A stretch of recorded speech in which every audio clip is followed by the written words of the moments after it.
when I did the heading of the talk, because Emmanuel asked me to do that, I luckily, after having listened to everything, decided to focus on the brain. So it's not going to be another humiliation, because I mean, you guys are the experts, and we're not going to come from outside and tell you what to do. Although I do think it would be different for different groups. There's core stuff that is the same, but different countries with different combinations of people will add a complicated factor. There's different cultures, and I think it needs to be respected, and a lot of research needs to be done on that. I'm going to just present some facts about neuroscientific facts, latest research on the brain, the traumatized brain. And you'll see why it's essential. Because if you do not understand that, or let me rather put it that way, if one understands that, you can fine-tune your treatment. I'm just going to say a few general things before we look at the slides. The first is to remember, and I'm just going to talk to the audience now, you are not your brain. We are not our brains. We have brains. It's like you have a kidneys and you have a stomach and you have a heart. You don't say, I'm my heart. Okay? And if you have a toothache, you don't say, I'm a toothache. So if you have a depression or anxiety, the people think that's who they are. And that's not who you are. That is the condition.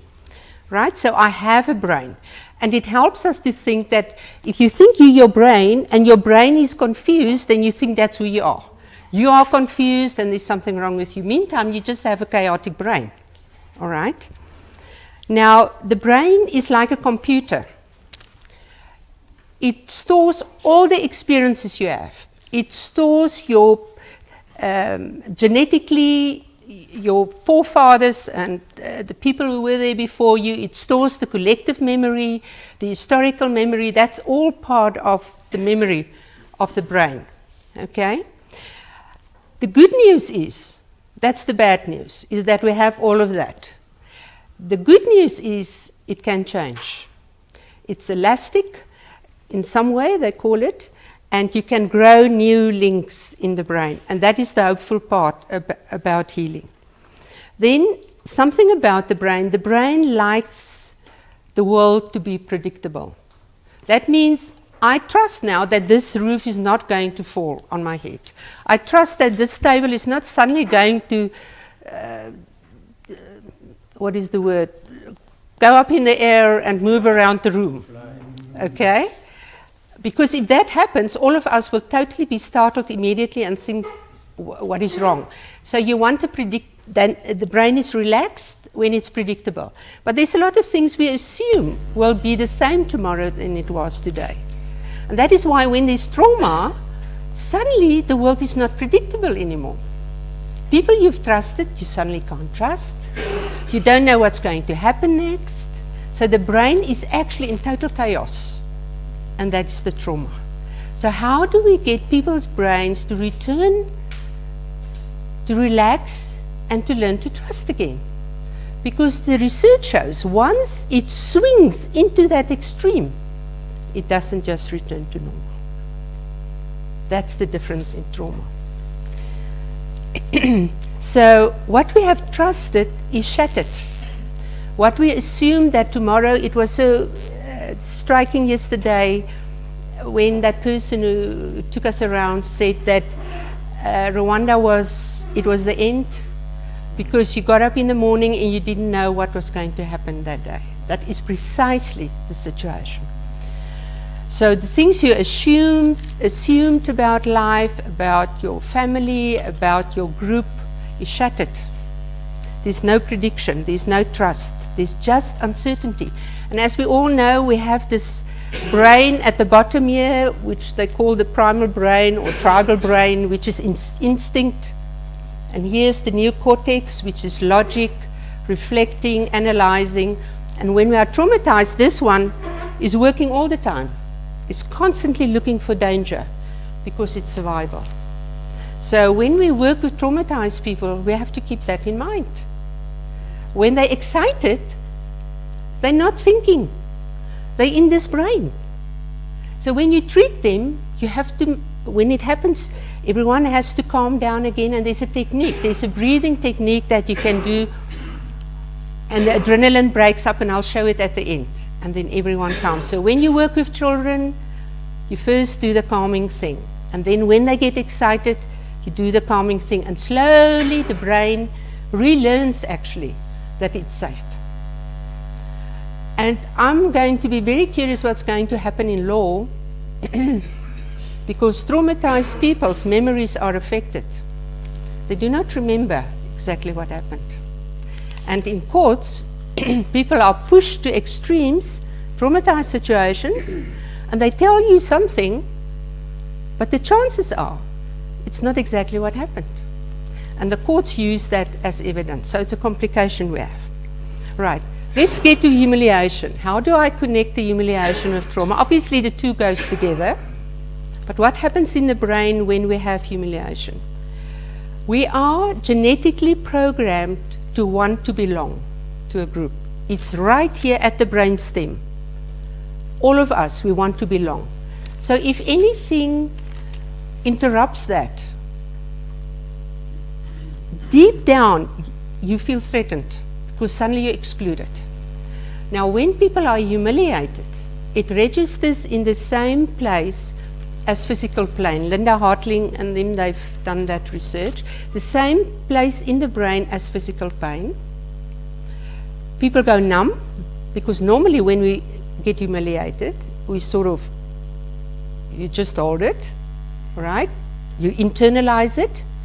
It registers in the brain like physical pain. You go numb, people get depressed, and then it sits there. And then one day there's a trigger, and it opens up, and then you have the destruction. And you have it in individuals, and you have it in groups. So if you look at the humiliation of nations, they carry it. It's sitting there until one day something happens, and it just explodes. And that is when you get these terrible things. And then everyone functions from here, not from here.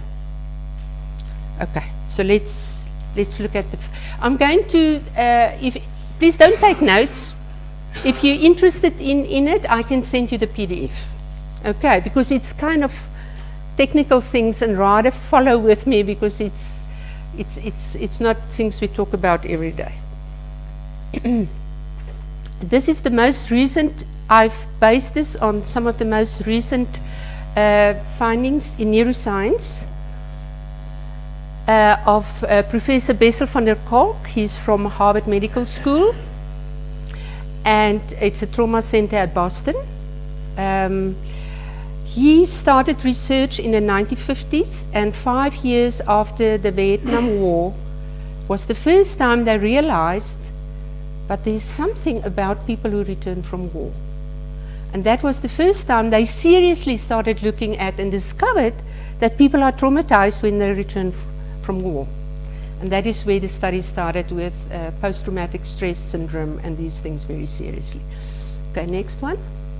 This is the book that I took this from, and I actually have quoted directly. If you're interested, it's a very easy book to read. It tells those who are interested, it tells case studies. It's not a thick book. It reads easily, and I think it's essential for anybody who wants to work with people with trauma. Okay, next one. Neuroimaging. This is the latest technique they use. Neuroimaging made it possible to see inside the engine, which is the brain. By doing so, it has also transformed our understanding of trauma. Neuroimaging is where they put these electrodes on and then they can see where it lights. Okay? Next one. Right. Trauma's legacies. Sorry if I'm... Sorry. Traumatic experiences leave traces on a large scale. On our histories, cultures, close to home, on our families, with dark secrets being passed down generations. They also leave traces on our minds and emotions, on our capacity for joy and intimacy, and even on our biology and immune systems. Trauma affects not only those who are directly exposed to it, but also those around them. Soldiers returning home from combat may frighten their families with their rages and emotional absence. And you will see soon why. We focus on the victims because obviously that's understandable. But you know, the soldiers have also been traumatized. Their brains, one of the reasons why people keep on, they find now, repeating the atrocity is because they are so traumatized in their brains that they have to keep on doing this thing. Because their brain wants them to reenact it. Amazing, right? The wives of men who suffer from PTSD tend to become depressed, and the children of depressed mothers are at risk of growing up insecure and anxious. Why? Because when the mother is traumatized, it takes all the energy every day to just get through the day. Her brain is in such a state that noisy children, busy children all over, she can't take it. Her brain is flooded. Okay? It's not that she doesn't love her children. She's just flooded. And then what happens? The kids don't get the holding. They don't get the nurturing. They don't get the mirroring. We call it mirroring. I look in your eyes and you know. It's not because they don't love their children. They're incapable. So those kids grow up, haven't had the nurturing. So what do? They have problems again, which we will see in the end. And so it continues.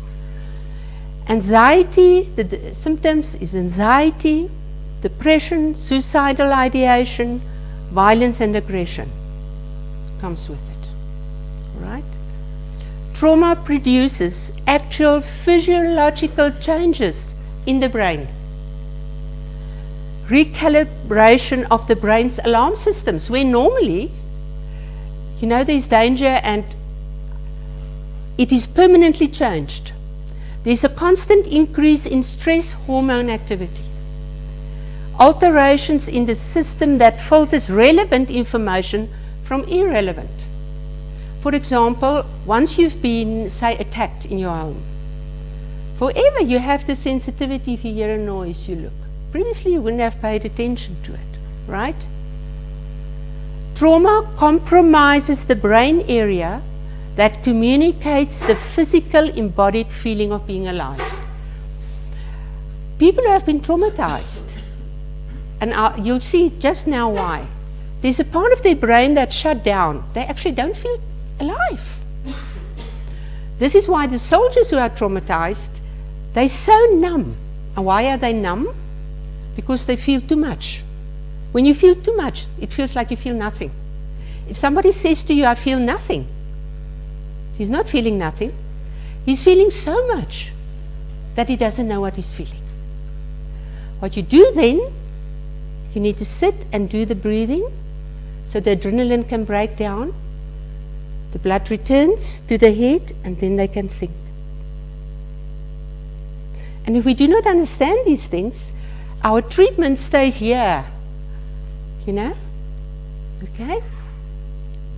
And this is why the soldiers, I've read about soldiers who have committed atrocities, and you know, it's so sad. It's normally as the young men, because they're the angry ones, right? And they get damaged for life. And they are then so because they see their bodies being killed, and now they've done this terrible thing, and to live with themselves, they keep on repeating it. It's like women who had been sexually molested has a tendency quite often to become promiscuous. It's an unconscious need to heal what happened. So they repeat it with an unconscious hope, this time it will be different. And of course it's not. Right. So how does it feel? It feels out of control.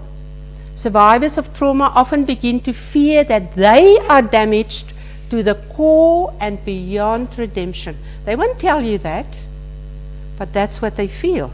They feel they're damaged.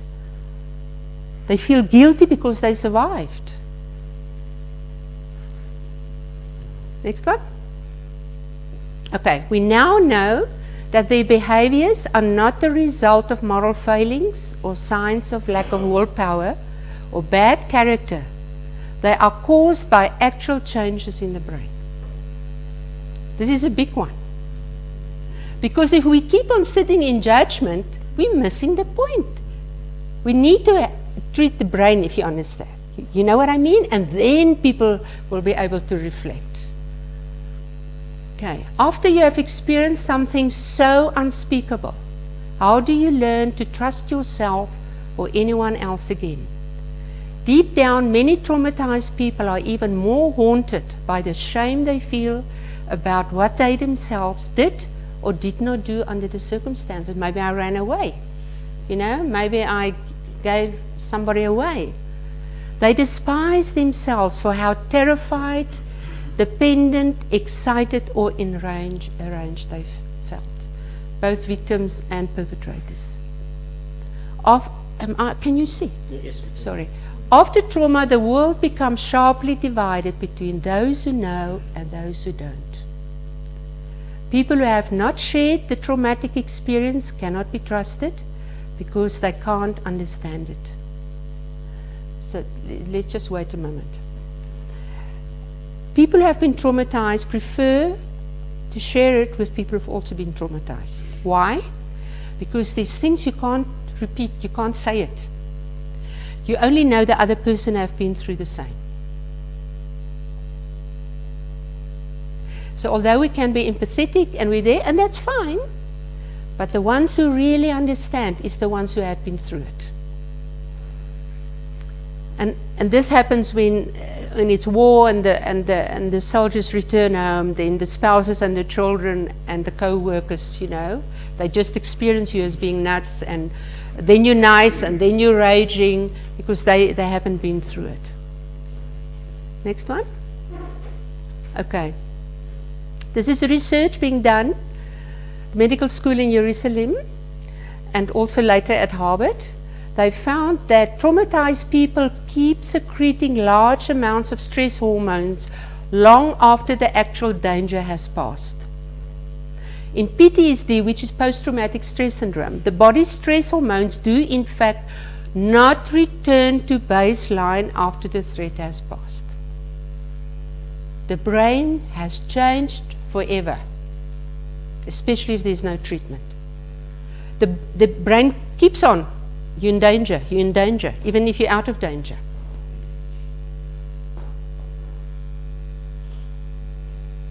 Okay? Ideally, our stress hormone system should provide a lightning fast response to threat, but then quickly return to equilibrium. So in normal life, you get a fright and you recover. Your brain normalizes. Okay? In PTSD patients, the stress hormone system fails at the balancing act. Fight, flight, freeze signals continue after the danger is over. And as in the case of dogs, they found, dogs, you know, they get excited, returns to normal. With humans, it doesn't. Instead, the continued secretion of stress hormones is expressed as agitation and panic, and in the long term, wreaks havoc with their health. Right, next. Even years later, traumatized people often have enormous difficulty telling other people what has happened to them. Their bodies re-experience terror, rage, and helplessness, as well as the impulse to fight or flee. But these feelings are almost impossible to articulate. They are just constantly in this aroused state. And some suppress it, you won't say it, but it's there. Trauma by nature drives us to the edge of comprehension.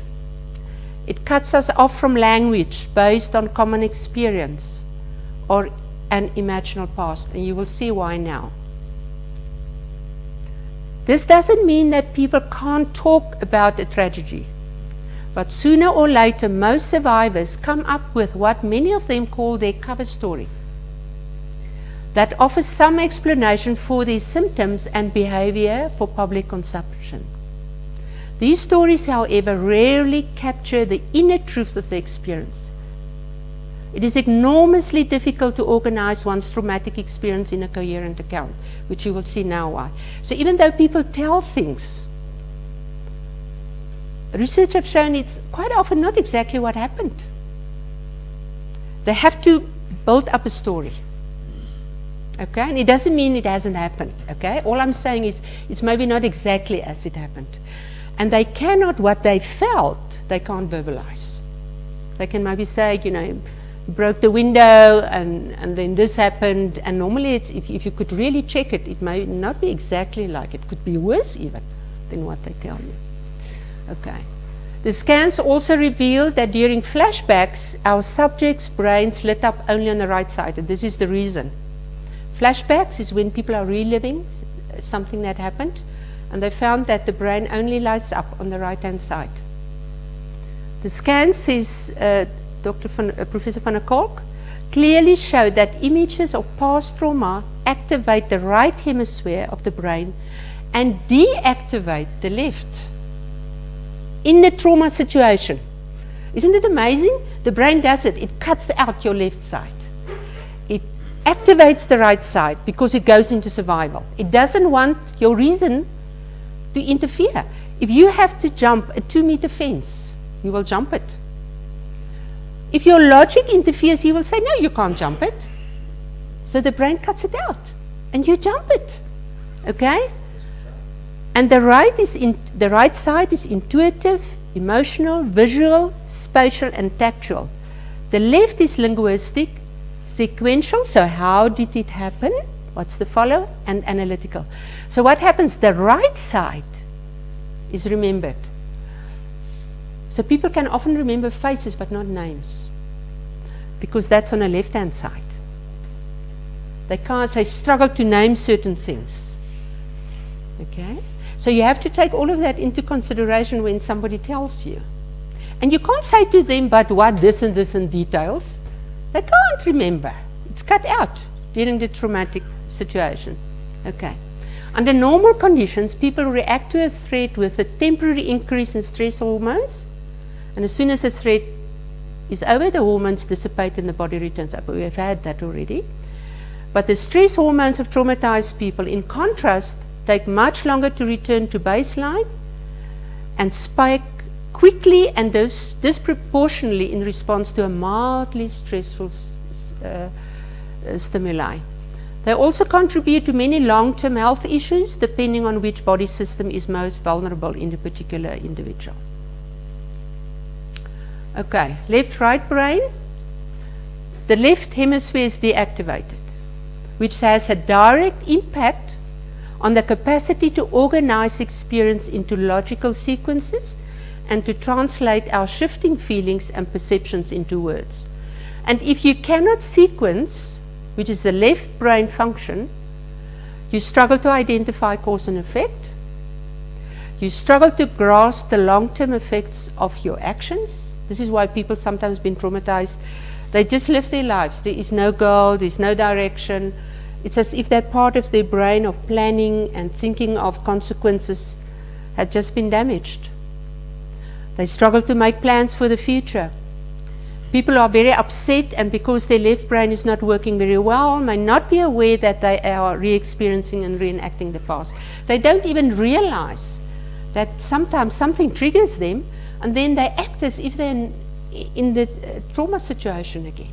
They don't even click it. They just automatically go into it. They are furious, terrified, enraged, ashamed, or frozen. Some people simply go into denial, of course, because it's a protective mechanism. Their bodies register the threat, but their conscious mind go on as if nothing has happened. However, even though the mind may learn to ignore the messages from the emotional brain, the alarm signals don't stop. So even though the person is in this denial, he doesn't recognize the danger, the brain keeps on shooting the alarm signals. The emotional brain keeps working, and stress hormones keep sending signals to the muscles to tense for action or immobilize and collapse. And this is why you see mood disorders, you see people being moody, and those kinds of symptoms. The physical effects on the organs go on unabated until they demand notice when they are expressed as an illness. And this is what happened with the initial people in their research. When the people came back from Vietnam, when they started doing this research seriously, they just got ill. Because those days it wasn't okay to talk about it. Besides that, they didn't want to talk about it, because you're too ashamed to talk about it anyway. So they just got ill. And they found that later soldiers, like who came back from Iraq and so on, were more prepared. They understood more already. You know, so they would come in with depression, and they would come in with anxiety. The older generations would just get ill, just with the body, react with the body. The later ones who knew better could think more about therapy. Okay, medications, drugs, and alcohol can also temporarily dull or obliterate unbearable sensations and feelings, but the body continues to keep the score. This is where the book comes from. The body will keep the score. I don't know if it's a problem here, but this is why you find that many people who have been through trauma start doing drugs and alcohol, because it's just too much to live with this brain. It never stops. You can't sleep. It's just constantly these flashbacks and memories, and it's terrible to live with a brain like that. Okay, is healing possible?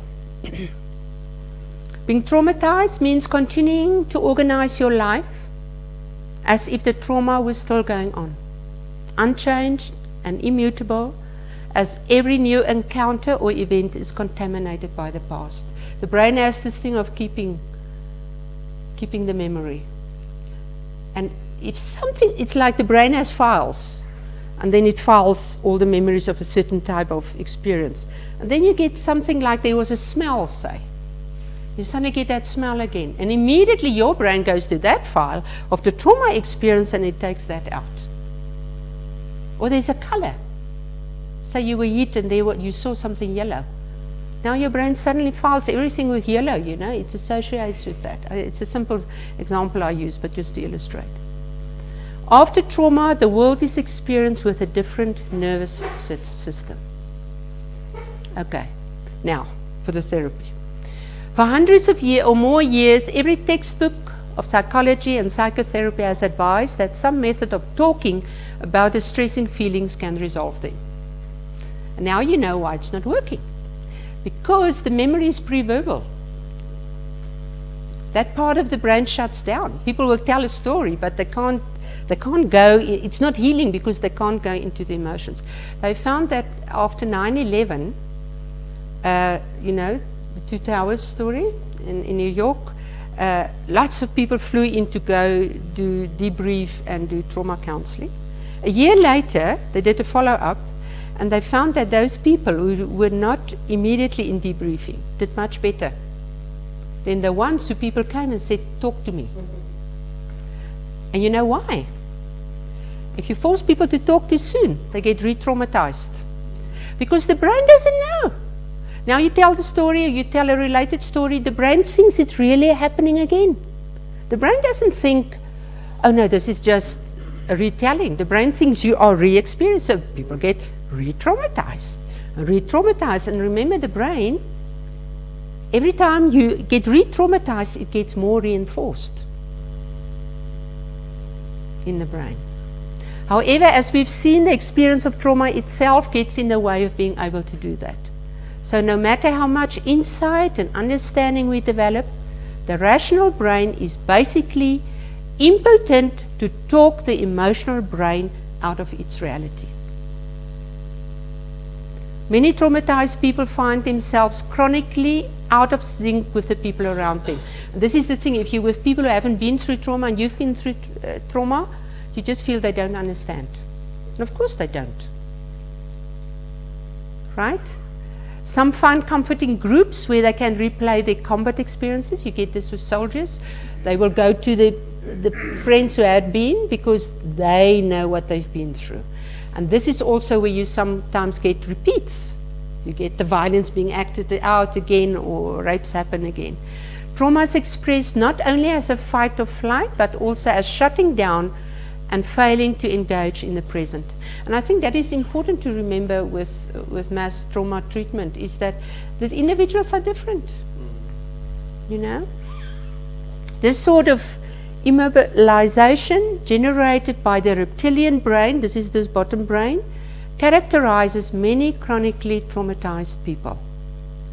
And of course, somebody who comes from a trauma home, say before the genocide, who came from a home where it wasn't good, will be more susceptible to severe trauma than somebody who came from a home that was a healthy environment, because his brain to start off with is healthier.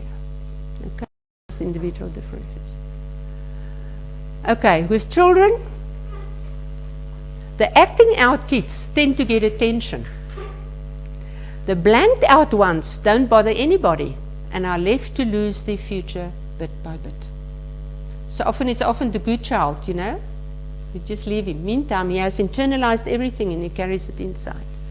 Henry Crystal, who worked with more than 1,000 Holocaust survivors in his effort to understand massive psychic trauma, and he himself was a concentration camp survivor, found that many of his patients were professionally successful, but their intimate relationships were bleak and distant.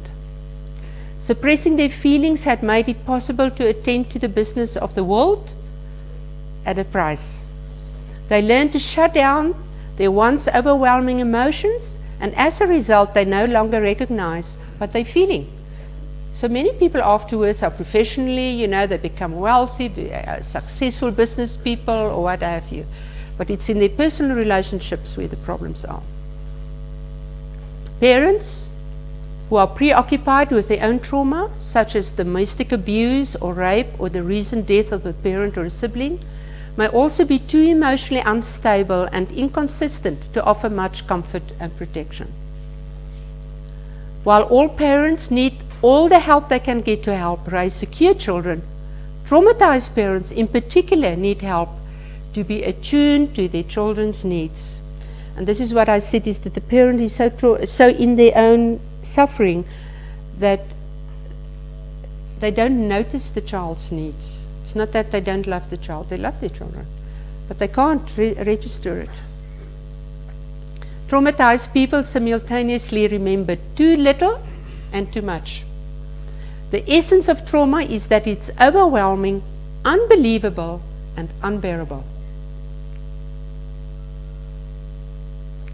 Professor van der Kolk argued that childhood trauma is, and he said it in 2007, is probably today's most important public health challenge. It is a challenge that can be overcome by appropriate prevention and intervention. In studies in South America by Levin and Klein, they developed a 5-year generation account of violence that was done in South American with American Indians. And they found the first generation experienced the killing, imprisonment, and enslavement. Then they transfer their unprocessed trauma to the second generation, their children, and they present with overuse of alcohol and drugs and trauma-related illnesses. Then the third generation had the increased spousal abuse and other forms of domestic violence, so the family unit started breaking down. That generation carried it over to the next generation, where the trauma got enacted in the family of violence, so a challenge to family unit and societal norms. That then went into the 5th generation, where there were cycles of violence repeated and compounded. So trauma begs trauma. Increased societal distress. And in the end, what do you have? A total breakdown of a functional society. In the Aborigines in New Zealand and so on, they also identified stages like it, and there it was 6 generations. And this is why it's so amazing what you do here in Rwanda, because you are totally, and of course it's not perfect. How do you, I mean, you do the best you can and you do something fantastic, you know? And I don't think people who've been through it should come and learn. They shouldn't have opinions about, you know, this and that. But you are intervening, and those, remember, this is now 100 years or more, people didn't intervene. So this is why it went on, generations like that. Okay. What is historical trauma? That is the subjective experiencing and remembering of events in the mind of an individual or the life of a community, passed from adults to children, in cyclic processes as collective emotional and psychological injury over the lifespan and across generations. This is historical memory. They found with research now there's second generations with the Holocaust victims they've done that remember things that happened during the Holocaust. The parents don't remember. And the second the kids later on, they tell things that they haven't been there. So the memory, it genetically gets part. It's amazing, and all this research is now being done. Duran and Duran in 1995 suggested that historical trauma becomes embedded in the cultural memory of people and is passed on by the same mechanisms by which culture is generally transmitted. So it becomes normalized in the culture. Suggestions for treatment, and I'm just giving, you will see how you meet those criteria actually. Careful. What? Oh, thank you. What? Oh, this one. Thank you. Really, I'm traumatized. Okay. This was very interesting to me, and this is based on all this research that had been done with those groups. They found the best healing is done with people from the group themselves. Outsiders can come and you can maybe do training, teach, impulse control, these skills that we have.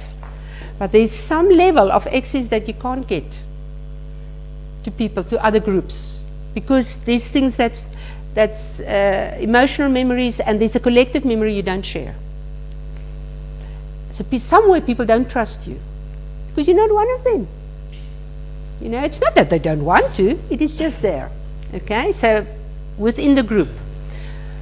Also, both parents and children need support, together and apart. And these wonderful programs that have been developed there, you may be interested if one contacts those researchers that they've done on these other places. And then, of course, there's a mixture of techniques may be used, and more research I think is necessary. And I didn't go into that because that is now for people who work in that particular area.